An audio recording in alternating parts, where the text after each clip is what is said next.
சரி, அப்ப நான் இன்னொன்னு கேக்குறேன், அந்த உண்மையை சொல்லிடுறீங்களா?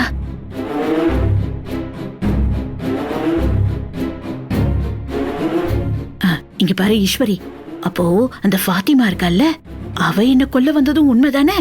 கனவு இல்லல்ல? இங்க பாரு, கிரிஜாவை போலீஸ்ல புடிச்சு கொடுத்த மாதிரி ஃபாத்திமாவையும் போலீஸ்ல புடிச்சு கொடுத்துறேன். ஆமா அத்தை, ஃபாத்திமா மாதிரி ட்ரெஸ் போட்டுக்கிட்டு உங்களை கொல்ல வந்ததே கிரிஜாதான். அதுக்காக தான் அவ அரெஸ்டே ஆனா. அப்ப கிரிஜா தான் என்ன கொல்ல வந்தாளா? உண்மையாவா சொல்ற?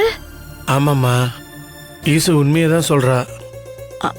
அப்போ அப்போ அந்த ஃபாத்திமா பொண்ணு நல்ல பொண்ணுதான்.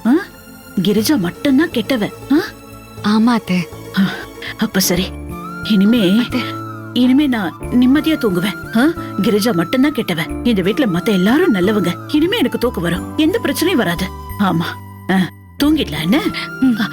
ஆனா ஈஸ்வரி, எனக்கு இன்னொன்னு சொல்லுங்க. நான் உங்களை கேட்கவா? பதில் சொல்லுங்க. என்னம்மா இன்னொரு சந்தேகம் வேற உனக்கு? ஏன்டா சலிச்சுக்கிற? அம்மா ஒரே ஒரு கேள்வி கேட்டுக்கிறேன். இல்லம்மா, நீ கேளு கேளு. இந்த பூமையில அந்த பொண்ணு இருக்குல்ல, அவளும் கெட்டவ தானே, நல்லவ இல்லல்ல?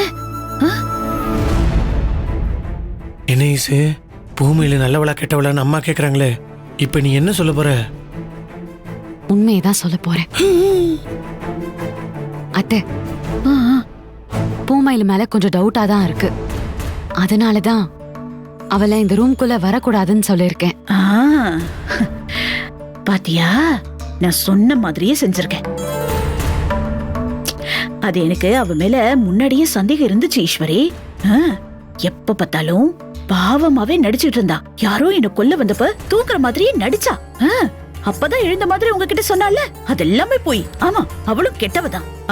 அவ கெட்டவதான். எனக்கு என்னமோ தோணிக்கிட்டே இருந்தது. நீங்க ரெண்டு பேருமே இங்க வந்த உடனே அப்பதான் எழுந்த மாதிரி நடிச்சா பாத்தியா? அது எல்லாமே நடிப்புதான். அவ கெட்டவதான்.